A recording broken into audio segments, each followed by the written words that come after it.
Kata Imam Syafi'i, termasuk menghinakan ilmu, yaitu berbantahan dengan setiap orang yang membantahmu dan berdebat dengan setiap orang yang mendebatmu. Jangan mau sembarangan debat, jangan mau sembarangan berbantahan, apalagi dengan orang yang tidak punya ilmu. Pada akhirnya hanya akan menghinakan ilmu.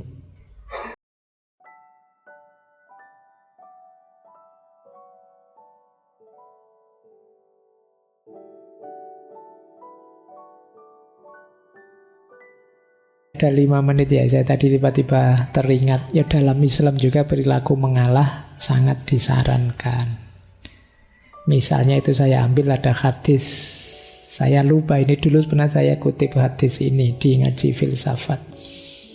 Aku, kata Rasulullah, ini riwayat Abu Dawud, sabdanya Rasulullah, aku menjamin sebuah istana di sekitar surga bagi siapa saja yang meninggalkan perselisihan walaupun dia dalam keadaan benar.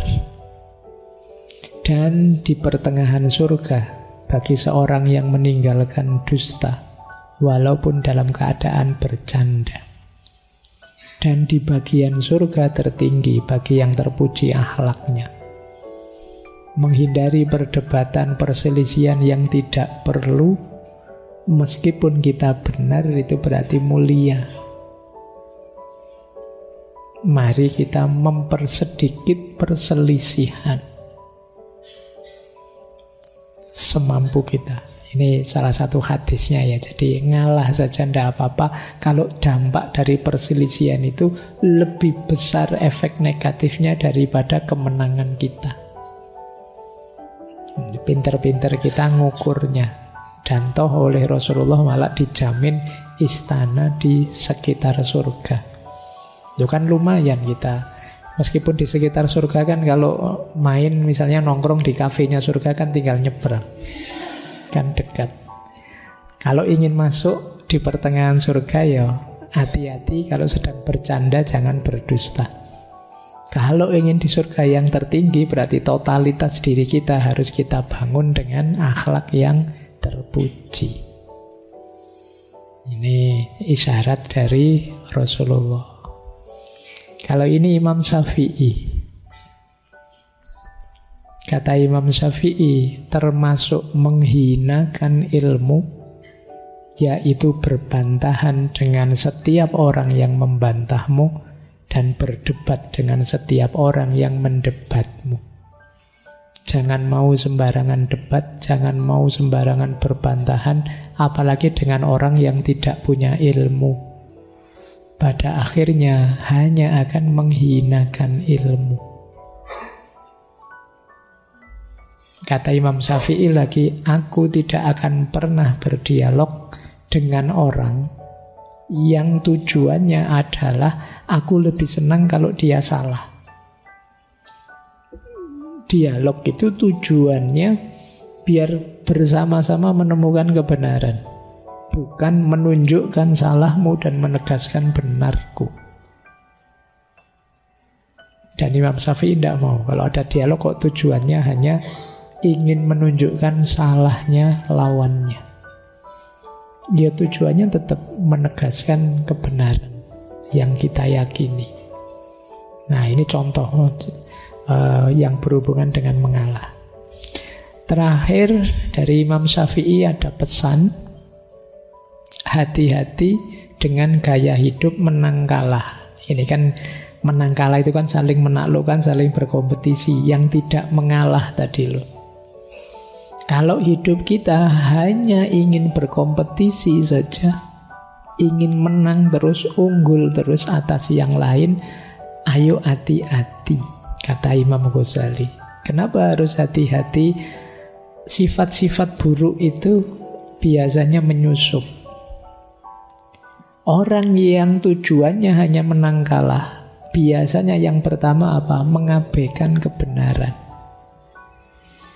Yang penting aku menang. Mas tidak boleh mas bikin itu bohong, mas tidak apa-apa. Biar sana namanya jatuh terus kita menang. Kita tidak sadar begitu. Ya kalau bahasa hari ini kita sering menghalalkan segala cara untuk menang. Yang kedua, dengki. Dengki itu seneng kalau lihat orang lain jelek, lihat orang lain runtuh, orang lain jatuh. Kalau kita logikanya menang kalah kan begitu. Begitu temenmu gagal, alhamdulillah dia gagal, berarti aku menang.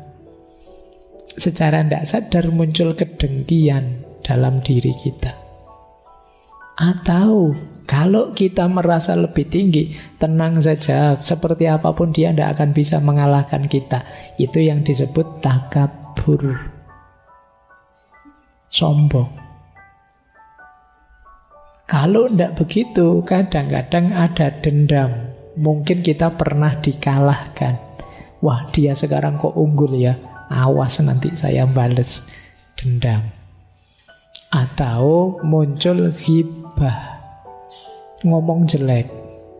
Ya biasalah kalau tentang rival kan tetap ngomongnya jelek, namanya ghibah. Atau apa? Tajassus. Tajassus itu mengamat-ngamati, mencari, meneliti jeleknya lawan. Tenang saja, saya punya jejak digitalnya. Kalau ndak ada, yuk dicari. Itu namanya tajassus. Wala tajassasu. Perintahnya Al-Quran. Jangan mengamat-amati, mencari-cari kesalahan.